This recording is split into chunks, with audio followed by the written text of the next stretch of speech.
la force et la résilience des filles. Il y a eu plusieurs témoignages dans la salle. Tous réaffirment que la réussite de l'apprentissage des filles passe par le partage de la pertinence de ce partenariat multi-acteurs autour de la scolarisation de la jeune fille. À présent, le contenu de ce communiqué du ministre de la Justice et des Droits de l'Homme, garde des Sceaux. Le ministre de la Justice et des Droits de l'Homme, garde des Sceaux, se félicite de la tenue d'une discussion le mercredi 15 octobre 2014 avec le syndicat autonome de la magistrature SAM et le syndicat des greffiers et secrétaires de greffe sur les préoccupations de la justice. La rencontre a permis d'échanger sur plusieurs questions intéressant la vie, les conditions de travail et de fonctionnement de la justice. Le ministre de la Justice regrette l'absence du syndicat libre de la magistrature Silima à cette rencontre malgré son invitation.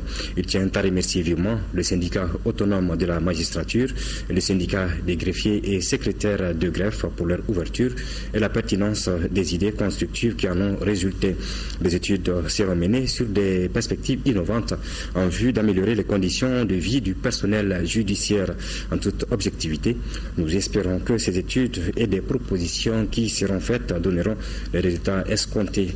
Le ministre de la Justice réitère sa disponibilité toujours renouvelée à rester à l'écoute des syndicats en vue d'une meilleure distribution de la justice et une saine application de la loi.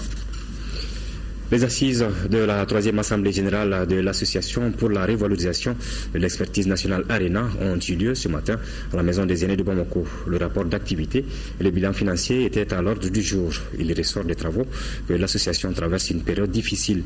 À l'issue donc de ces travaux, le président sortant Mohamed Ag Amani a été reconduit à la tête du bureau. Le compte-rendu de Bouakar Sissoko. Quand les anciens se retrouvent, c'est pour poser des actes louables, constructifs pour la jeune génération. L'Association pour la révalorisation de l'expertise nationale s'inscrit dans cette vision. Elle tient sa 3e Assemblée générale pour sa relance et sa dynamisation. ARENA, depuis sa création en 2009, souffre de plusieurs maux, dont le manque d'assistance des pouvoirs publics et l'inintérêt de ses membres pour ses activités. Au-delà des difficultés liées à la crise, l'ARENA a souffert aussi du manque d'intérêt de la part de ses membres parce qu'ils attendent peut-être de l'ARENA ce qu'elle ne peut leur offrir. Le bureau doit aussi humblement assumer sa part de responsabilité dans la léthargie dont souffre l'association. Par ailleurs, l'administration publique, qui devrait être notre principal partenaire, ne semble pas accueillir d'un bon œil les interventions de l'ARENA. Cette 3e Assemblée générale a pour objectif essentiel de donner un nouveau souffle. Ceci n'est possible sans la relecture des textes qui régissent l'association, afin qu'elle s'adapte aux réalités du moment. Les bilans des activités et des finances permettront aux membres de corriger les insuffisances de l'ARENA afin qu'elle soit à hauteur d'attente. L'ARENA, en s'inspirant des expériences des associations similaires à travers le monde, doit-elle réexaminer peut-être ses statuts de manière à lui permettre de disposer des ressources financières suffisantes pour accomplir sa mission. À l'issue de cette 3e Assemblée générale, Mohamed Ag Agamani a été reconduit à la tête de l'association. Le Conseil national des jeunes du Mali, avec le concours financier de l'ambassade des États-Unis, vient de procéder au lancement du projet Médiateur pour la paix avec comme slogan « Ensemble, cultivons la paix ». Ce projet a pour objectif de sensibiliser les jeunes leaders des 8 régions administratives du Mali et des 6 communes du district de Bamako à lutter contre l'extrémisme violent. La cérémonie de lancement a eu lieu au CICB en présence d'une foule nombreuse de jeunes leaders. Compte rendu de Lamine Keita. Les jeunes du Mali disent oui à la paix et non à l'extrémisme violent. Durant 4 mois, les jeunes leaders du Mali vont se lancer dans une campagne de sensibilisation à travers toutes les régions du pays, avec un accent particulier sur celle de Gao, Tombouctou et Kidal. L'initiative vise à sensibiliser les jeunes à combattre l'extrémisme violent. Cette campagne s'attellera donc à former des jeunes médiateurs pour la paix, à créer des comités de jeunes médiateurs pour la paix, à créer également un réseau viable des jeunes médiateurs de la paix qui vont influencer les comportements des autres jeunes sur toute l'étendue du territoire malien. Le chargé d'affaires de l'ambassade des États-Unis au Mali, partenaire financier du projet, a salué l'importance de l'implication des jeunes dans la recherche de la paix. Le Mali a traversé une situation de crise tellement profonde et est en train maintenant de sortir de cette crise. Et qui est-ce qui peut aider beaucoup pour sortir de cette crise? Ce sont les jeunes. Les jeunes sont forts, les jeunes sont forts, les jeunes sont nombreux et nombreuses. Et nous voulons travailler avec eux pour les aider à communiquer le message de paix. Les valeurs d'acceptation de l'autre, du pardon, de la tolérance, de la cohésion sociale, de la diversité et de l'unité que les facilitateurs développeront pendant cette campagne permettront, je l'espère fortement, de modeler les citoyens actifs et responsables que doit incarner chaque Malien. Le président du Conseil national de la jeunesse du Mali a souligné qu'il est du devoir de tous les jeunes du Mali de s'investir contre l'extrémisme violent. Le Parlement des enfants se dit inquiet de la situation de crise que traverse notre pays. Il vient, à travers une déclaration, d'inviter les autorités ainsi que les groupes armés à tout mettre en œuvre pour que le Mali retrouve la paix et la cohésion sociale. Nous vous proposons d'écouter le porte-parole du Parlement des enfants, Mademoiselle Lala Wangara, propos recueillis par notre reporter Abdraman Maïga. Ceci est un cri de cœur que nous, les enfants du Mali, lançons pour un retour de la paix dans notre pays. En effet, depuis 2012, notre cher pays traverse une crise sans précédent. Différents groupes et milices armées font régner la terreur sur des populations civiles dans les régions nord du Mali. Certains d'entre eux aspirent à la partition du pays et d'autres l'imposition de la charia. Ces événements ont eu pour conséquence des pertes en vies humaines, des déséquilibres sociaux, des femmes et enfants violés, des familles déplacées et réfugiées, des flagellations et lapidations, etc.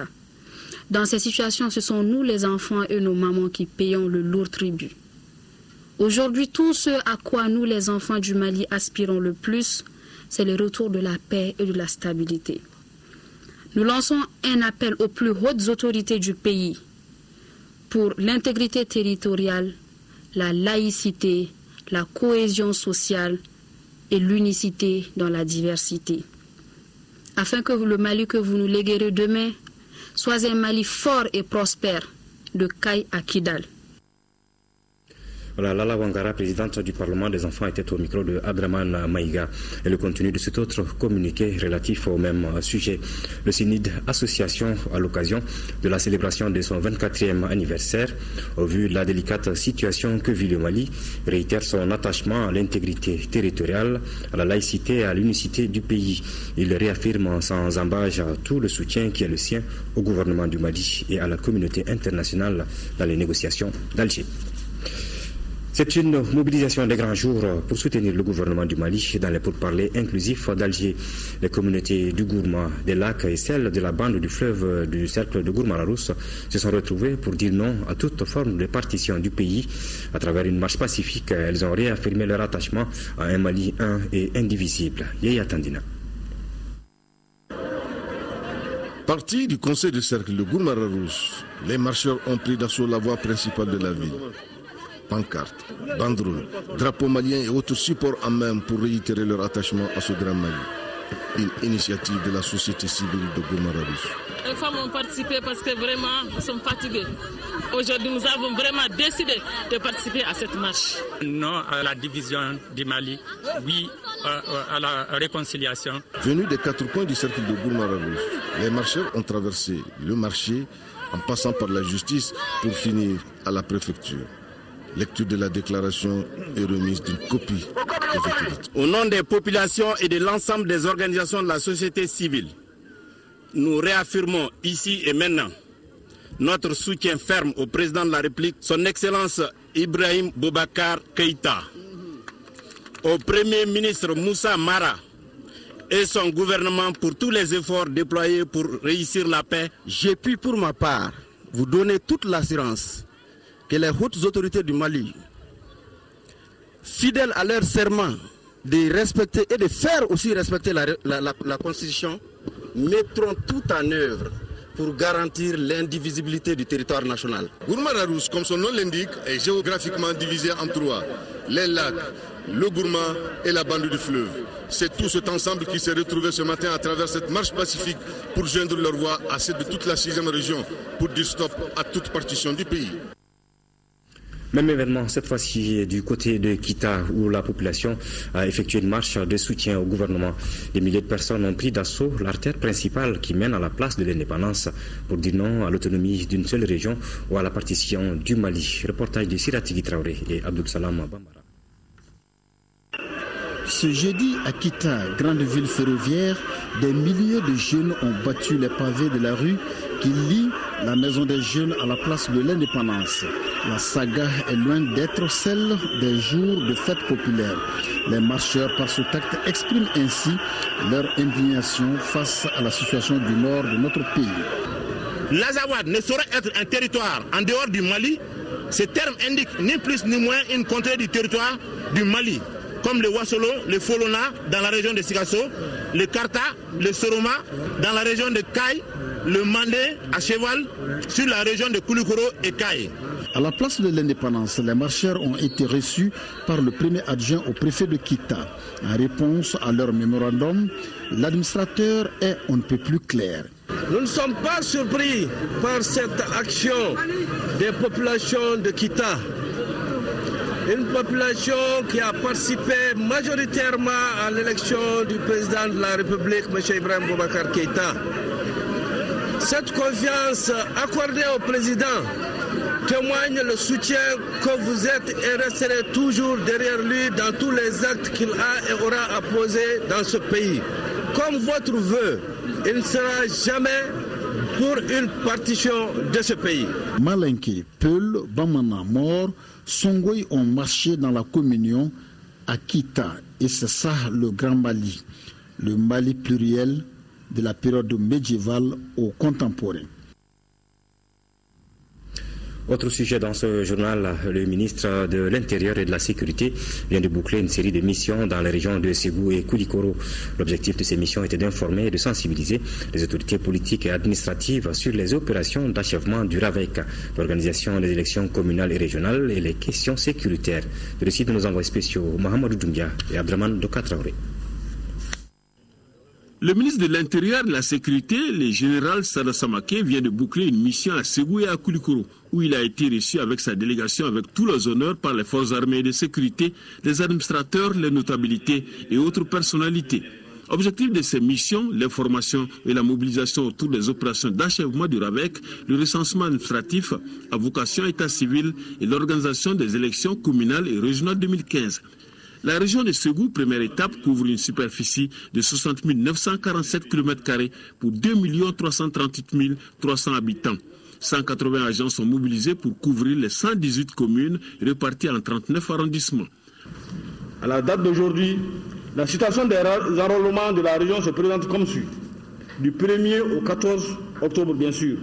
En recensement, on dénote 3 872. En renouvellement, 2154 et en réclamation 424. Il est important de souligner que les difficultés rencontrées sont nombreuses et diverses. En revanche, en aucun moment les représentants de l'État et leurs collaborateurs n'ont capitulé devant cette adversité. La région de Koulikoro, c'est 90 120 km² habitée par 2 500 000 habitants. Pour l'enrôlement, il y a 1887 nouveaux majeurs, 6 622 cas omis et 414 réclamations. Le défi immédiat de cette commission est d'assurer la sécurité des élections communales et régionales et le RAVEC sur toute l'étendue du territoire de la région et faire en sorte que les électeurs puissent s'acquitter de leurs devoirs citoyens. Cette sécurité reste une préoccupation pour les citoyens. Nous avons lancé le 1er octobre 2014 les opérations d'achèvement du RAVEC à Sikasso. Progressivement, elles s'étendront à l'ensemble du territoire national et à l'extérieur. Je vous convie tous à œuvrer la réussite de ces opérations capitales pour le devenir de notre pays, notamment l'extraction d'un fichier électoral fiable pour l'organisation des élections communales et régionales prochaines. Après les rencontres à huis clos avec les forces armées de sécurité, les questions sécuritaires ont été débattues au cours des 2 conférences de cadre animées pour la circonstance, à Ségou et à Koulikoro. Nous avons invité les uns et les autres à changer de comportement, à être véritables forces de sécurité au service de la nation malienne, au service des populations. Nous avons une mission aujourd'hui d'assurer la protection des personnes et des biens. Quelles que soient les conditions dans lesquelles nous nous trouvons, nous devons être en mesure de faire. L'état dégradé de la route Bamako-Koulikoro, des forces armées à hauteur de souhait, la lutte contre l'impunité, la lutte contre l'insécurité grandissante ont été des sujets largement débattus et le ministre a décidé de s'y impliquer pleinement. Le Haut Conseil des collectivités décide de mieux outiller ses membres en matière de textes législatifs et réglementaires. C'est pourquoi il tient depuis ce matin un atelier de 2 jours sur les textes régissant la fonction publique et les services publics de l'État. Tiamogo Sakara. Cet atelier de 2 jours vise à outiller le personnel du Haut Conseil des collectivités sur les modalités d'application du statut général des fonctionnaires, les conseillers nationaux, leurs indemnités, les conditions d'éligibilité ainsi que les conditions de leur remplacement. Enfin, la maîtrise des principes fondamentaux de la gestion des services publics. En somme, il s'agit pour le Haut Conseil des collectivités de créer les conditions idoines qui lui permettent d'utiliser de façon optimale toutes les potentialités dont regorge son administration afin de rendre celle-ci hautement performante au service des usagers. Vous devez vous approprier tous les textes qui régissent la fonction publique et les services publics de l'État. Ces différents instruments vous permettront, j'en suis sûr, d'épouser les exigences nouvelles d'un monde en perpétuelle évolution. Pour atteindre ces objectifs, les 80 participants devront suivre des communications relatives à la loi portant statut général des fonctionnaires, la loi précisant les relations entre l'administration et les usagers des services publics. Ils se pencheront également sur les textes régissant le Haut Conseil des collectivités. La dernière communication portera sur les procédures d'élaboration, d'exécution et de contrôle du budget d'État.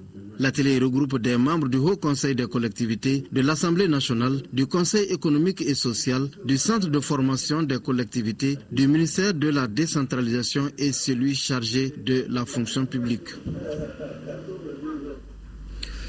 Sensible à la cause des enfants, à leur épanouissement physique et moral, l'épouse du président de la République a réitéré son soutien sans faille dans la lutte contre la mortalité infantile. C'était hier à Sikasso, lors du lancement du marathon de la survie. Plusieurs membres du gouvernement et des partenaires impliqués dans l'épanouissement de la jeunesse étaient également sur place. Envoyés spéciaux, Aliou Touré, Aïssata Ibrahim Maïga. Selon l'étude démographique et de santé EDS5 publiée en 2013, environ un enfant sur 10 meurt avant d'atteindre l'âge de 5 ans.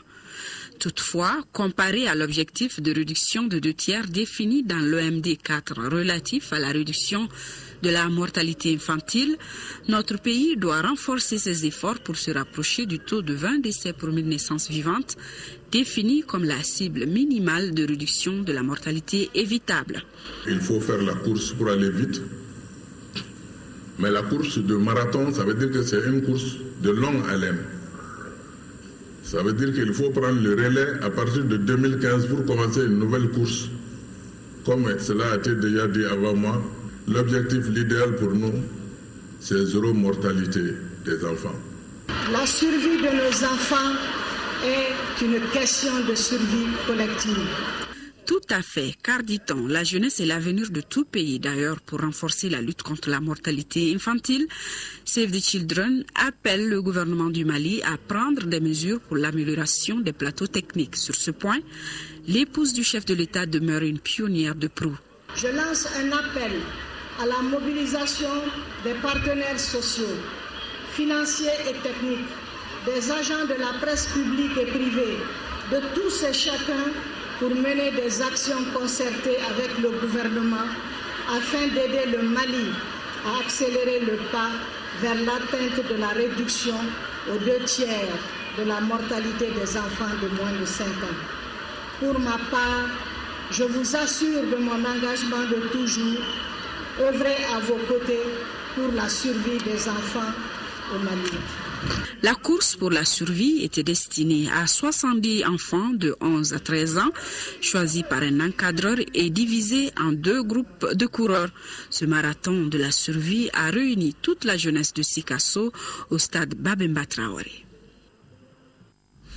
Voilà, avant de quitter Sikasso, Keïta Aminata Maïga a rendu visite aux notabilités de la ville qui l'ont accueilli dans le Blomba, au grand vestibule, ce haut lieu séculaire qui reçoit depuis plus d'un siècle des notables pour évoquer les différents problèmes de la communauté. Elle a été accompagnée par les prières de ces notables, représentant toutes les couches sociales de Sikasso, des notables qui ont d'ailleurs rappelé à la Première Dame qu'ils tiennent eux aussi à chaque semaine leur conseil des ministres, comme le faisaient leurs aïeux. Voilà la visite de la Première Dame aux notabilités de Sikasso après bien entendu ce marathon de la survie. Le Parti citoyen pour le renouveau PCR tient son deuxième congrès ordinaire depuis ce matin au palais de congrès de Bamako en présence des délégués du réseau libéral africain. Ce congrès est placé sous le signe de la réforme des institutions de la République, un renouveau qui, selon les libéraux, est la solution pour le Mali. Le lancement de ce deuxième congrès a été suivi par Makamfin Konaté. Les libéraux debout pour le Mali, le libéralisme est la solution au Mali, telle est la conviction du Parti citoyen pour le renouveau. Pour Ousmane Ben Fana Traoré, ce deuxième congrès sera déterminant dans l'avenir politique du Mali. Ce deuxième congrès, il est évident d'abord que nous allons aller vers des résolutions fortes. Le congrès, comme vous le savez, est accompagné par le forum. Le forum, c'est vraiment tout ce qu'il y a comme production intellectuelle qui va se faire. À ce niveau, les débats, des thématiques comme j'ai dit tantôt, qui concerne les institutions du pays, mais le congrès, bien sûr, nous allons former nos militants, parce que je sais que les partis ne le font pas. Ils sont 35 partis politiques répartis dans 25 pays du continent réunis au sein des réseaux. Ils partagent leurs expériences, qu'elles soient bonnes ou mauvaises. En termes de partage, les libéraux misent sur un marché régional florissant qui doit être le moteur du développement économique du continent noir. Aujourd'hui, nous sommes 1 milliard d'Africains. À la fin du siècle, nous serons 2 milliards d'Africains. Aujourd'hui, nous ne représentons, par exemple, que, pour être concret, 3% du commerce mondial. À l'intérieur de ces 3% du commerce mondial, le commerce intra-africain, ça fait 11% du commerce des pays africains. Entre eux, c'est que nous voulons une Afrique intégrée où nous pouvons circuler. Il nous faut des échanges, non seulement des personnes, des idées, mais également des marchandises, des biens. Nous voulons produire Afrique, nous voulons consommer Afrique, nous voulons échanger Afrique, et pas seulement sur les biens matériels, mais également dans l'immatériel, dans la culture. Et bien voilà, toutes ces idées, nous voulons les porter, et c'est vers la jeunesse que nous nous adressons. Durant ce congrès, le Parti citoyen pour le renouveau se dotera de nouveaux textes et de nouveaux bureaux exécutifs. Nous vous le disions dans les titres, les choses se précisent désormais pour la construction du nouveau pont de Ségou. En effet, une équipe de 5 experts chinois, conduite par le ministre de l'Équipement, des Transports et du Désenclavement, séjourne depuis hier dans la région pour présenter à la délégation chinoise les différents sites susceptibles d'abriter le futur pont de Ségou. Les détails avec nos envoyés spéciaux, Abdoulaye Diarra et Abdraman Maïga. Importante, cette visite l'a été pour la délégation d'experts chinois dans la région de Ségou, dans la mesure où elle lui a permis de prendre la température des 3 sites probables devant abriter le futur pont de Ségou. Le tout premier site visité est situé à 5 km de Ségou, plus précisément dans le village de Sekoro. Le choix de ce site a 2 avantages pour le Mali. Il va désengorger le barrage de Markala, vieux de 80 ans, tout en facilitant l'écoulement des produits agricoles de l'Office du Niger vers les zones de consommation, sans passer par la ville de Ségou. Les 2 autres sites proposés pour la réalisation de cette infrastructure de désenclavement sont en plein cœur de Ségou et plus précisément aux alentours du quai de la Koumanav. Nous sommes là aujourd'hui juste pour une exploration. Et dans le cadre de l'exploration, pour savoir le site, ce qu'on ne veut pas faire et ce qu'on a oublié que les gens faisaient dans le temps et qu'on ne veut pas, nous voulons que le site, que vous l'appropriez, que les Ségouviens s'approprient, que ce soit les Ségouviens qui décident, qui nous amènent à décider, en tenant compte de quelques facteurs. Cette visite de terrain donne désormais un coup d'accélérateur à l'exécution des ambitieux projets de désenclavement du président de la République. Ces engagements soutenus par la coopération chinoise concernent le dragage du fleuve Niger, la réalisation des ports secs, la réhabilitation des berges du Niger et la réalisation de ce pont tant attendu par les Ségouviens. Nous sommes là pour travailler étroitement avec vous, donc pour réaliser dans les meilleurs délais et dans la meilleure qualité de leurs travaux des études. Donc quand même, malgré qu'ils sont assez expérimentés, mais ils sont étrangers. Je demande et rassure les Chinois et je demande également à toutes les populations d'assister, de soutenir l'équipe chinoise pour vraiment la bonne réussite effectivement de cette étude dans un temps bref. Avant leur concrétisation, des études de faisabilité seront menées par les experts des deux pays. La réalisation de ces infrastructures permettra au Mali de faire des avancées considérables vers un développement durable. C'est pourquoi à Ségou, les populations sont sorties massivement pour saluer cette bonne nouvelle avec des pas de danse et dire merci au président de la République pour ses ambitions pour le Mali. Ici à Bamako, clôture ce matin du deuxième salon de la formation professionnelle et de l'emploi, SAFEP. La troisième et dernière journée du salon est marquée par une cérémonie de remise d'attestation aux partenaires et aux exposants. Plus de 400 personnes ont visité la quarantaine de stands présentant des produits de la transformation, de la couture et des filières des centres de formation. Compte rendu de Moïse Traoré. La clôture du deuxième salon de la formation professionnelle et de l'emploi intervient après 2 journées d'exposition. Au terme des journées, les partenaires de l'initiative et la quarantaine d'exposants reçoivent une attestation. Ce salon, dans l'ensemble, a été vraiment une réussite. Il y a beaucoup de participants qui sont venus, beaucoup ont acheté, on peut estimer peut-être plus de 100 personnes. On a distribué beaucoup de nos dépliants aussi. Et en ce qui concerne aussi le problème de l'emploi au Mali, beaucoup d'efforts ont été faits au niveau du ministère de l'Emploi et de la formation professionnelle, mais beaucoup reste à faire aussi. Le salon a acquérir plus de 400 jeunes. On a récupéré plus de 150 CV.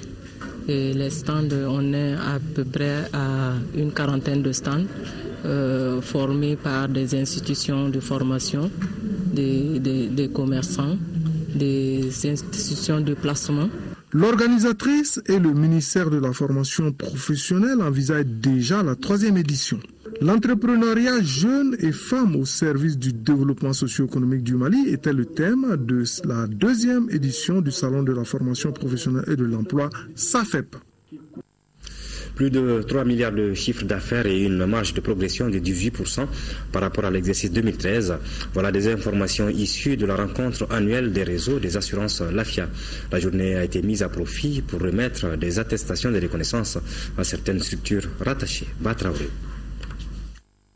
Cette rencontre annuelle des réseaux de distribution des assurances LAFIA au titre de l'année 2014 se tient à un moment où la compagnie enregistre de bons résultats. Au 31/12/2013, le chiffre d'affaires de la LAFIA s'élève à 3 731 550 991, dans lequel les primes émises se chiffrent à 3 519 875 730. Et celui qui concerne les agents généraux s'élève à 956 617 945, soit 27,18% du chiffre d'affaires, avec une progression par rapport à 2012 de 18,06%. Ces bons résultats est le fruit d'un effort commun et d'une cohésion entre les différents réseaux de distribution et la clientèle. La force de la LAFIA, c'est son imposition sur le marché par la qualité de sa ressource humaine, de ses produits, l'originalité de ses formules d'assurance, mais aussi et surtout le sens des valeurs qui guident son action sur le terrain, véhiculé par l'ensemble de son réseau de distribution. Les meilleurs gérants des réseaux ont reçu des attestations de reconnaissance au cours de cette journée. Ce que j'ai dit aux uns et aux autres là, le travail bien fait et le bon travail a toujours payé. J'incite les uns et les autres, c'est-à-dire qu'à travailler davantage pour améliorer les résultats du groupe et faire avancer aussi le chiffre d'affaires. Rappelons que la rencontre des réseaux de distribution permet à la compagnie d'échanger sur les nouvelles orientations en vue de faire face aux exigences du domaine des assurances. Le projet d'appui aux communes urbaines du Mali a tenu aujourd'hui la 7e session de son comité d'orientation. À l'ordre du jour, le compte rendu de la dernière session, la présentation du rapport d'évaluation 2014 et des propositions de dotation 2015 des collectivités concernées par le projet. Les travaux ont été présidés par le ministre de la décentralisation et de la ville. Reportage de Noun Sissoko. La 7e session du comité d'orientation du projet d'appui aux communes urbaines du Mali, PACOUM, s'est penché sur le rapport d'évaluation des performances 2014 sur les villes participantes au projet. Les membres du comité ont également examiné la proposition d'allocation des dotations des communes en question au titre de l'année 2015. Le comité vient d'adopter le rapport d'évaluation et la proposition d'allocation des dotations de 2015 aux villes, soit un montant total de 3 milliards 200 millions. Le PACOUM s'étale sur la période 2012-2017 et couvre les communes de Kaï, Sikasso, Ségou, Mopti ainsi que le district de Bamako. Le rapport d'évaluation relève quelques insuffisances, même si les collectivités bénéficiaires ont réussi le test de performance. Les capacités d'absorption des villes sont faibles et l'un des objectifs principaux du projet, c'est de travailler à améliorer ces capacités-là. Le ministre de la décentralisation et de la ville invite les élus à une utilisation optimale des ressources allouées. L'exigence est pour nous aujourd'hui non seulement de la bonne utilisation de ces ressources au bénéfice des citoyens, mais l'utilisation transparente aussi de ces ressources. Je pense qu'il est aussi important de signaler que 2015 sera une année d'évaluation, de revue à mi-parcours du projet. Le PACOUM s'inscrit dans le cadre du 4e projet urbain du Mali. Il contribue à la dynamisation du processus de décentralisation. Le projet vise aussi la réalisation d'infrastructures prioritaires et le renforcement des capacités institutionnelles. Le cercle de réflexion et d'information pour la consolidation de la démocratie au Mali, CRI 2002, a tenu vendredi dans ses locaux une conférence de presse. L'objectif visé à travers cette rencontre est d'une part de restituer aux journalistes les résultats de la mission que le laboratoire citoyenneté a effectuée au Mali et d'autre part de signer la convention de partenariat entre CRI 2002 et ses partenaires. Le laboratoire citoyenneté est une association burkinabé qui a pour vision de contribuer à l'instauration d'une gouvernance qui réconcilie gouvernants et gouvernés à partir du local. Agibou Koulibaly. Par la signature de cette convention de partenariat avec Labo Citoyenneté, le cercle de réflexion et d'information pour la consolidation de la démocratie au Mali CRI 2002 vient d'ajouter un arc à sa corde. Aujourd'hui, nous avons appelé les médias pour pouvoir restituer les orientations qui nous ont été données, les conseils qui nous ont été prodigués, les soutiens qui nous ont également été conférés pour qu'on puisse travailler dans la légalité, dans la légitimité. Désormais, cette convention lie CRI 2002 et Labo Citoyenneté sur un chantier important et décisif, celui de la libre circulation des personnes et des biens pour la réussite de l'intégration dans les espaces CEDEAO et UOMOA. Je me dois de vous le dire que le Mali n'a pas seulement indiqué le chemin, le Mali est encore pionnier dans ce type de politique qui constitue en tout cas l'avenir politique, l'avenir économique de cette région, de cette sous-région. Avec l'appui financier de la coopération suisse et le soutien de l'UOMOA, Labo Citoyenneté met en œuvre la 3e phase de son programme Action publique et citoyenneté. Ce programme couvre 6 pays, le Bénin, le Burkina Faso, la Côte d'Ivoire, le Niger, le Sénégal et le Mali. En 5e région, 85 millions de francs CFA, c'est le coût des matériels de surveillance composés de GPS, d'appareils photonumériques, de jumelles, d'infrarouges, de tentes et de motos. Le lot a été remis lundi dernier aux brigades et cellules locales de vigilance du service du cantonnement forestier de Douanza par le ministre de l'Environnement, de l'eau et de l'assainissement et Wild Foundation à travers les autorités régionales de Mopti. Reportage de Mahamar Ibrahim Touré. Ces matériels de surveillance remis à travers les autorités régionales de Mopti se composent de 33 GPS, 33 photos numériques, 6 jumelles infrarouges, 5 tentes et 11 motos.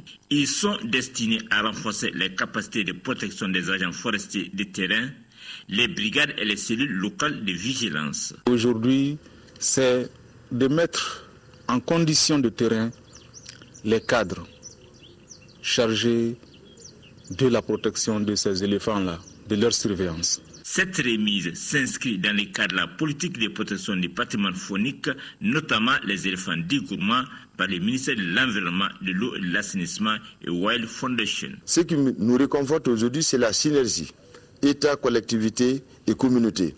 On ne peut pas protéger une espèce qui bouge comme les éléphants du gourmand sans cette synergie. Et je pense que la présence ici de toutes les sensibilités prouvent que cette synergie est déjà acquise. Cet appui concret, d'une valeur d'environ 85 millions de francs CFA, permettra aux bénéficiaires, notamment ceux de Gourma, qui manquent de moyens matériels et qui rencontrent des difficultés quotidiennes dans un environnement géographique hostile, d'œuvrer plus efficacement avec les populations dans la protection des éléphants.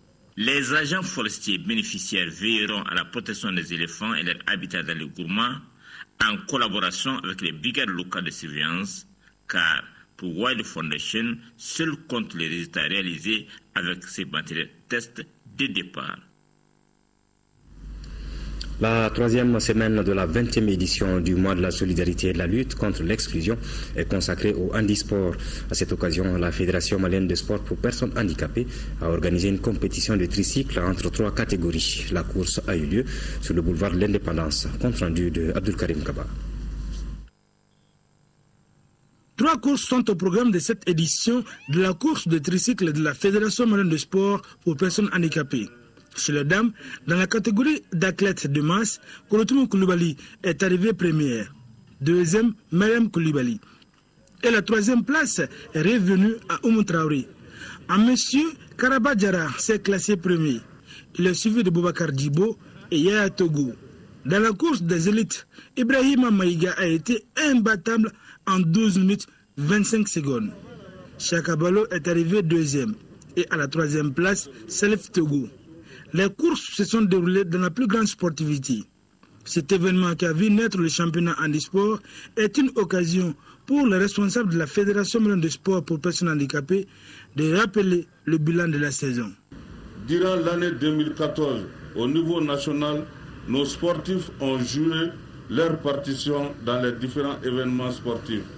Notre jeune athlète déficient auditif, Sirat Sidibé, a été classé première dans la course des cadettes au marathon international de Bamako. Cette course de tricycle a retenu l'attention de plus d'un ce samedi matin sur le boulevard de l'Indépendance avec des démonstrations de karaté.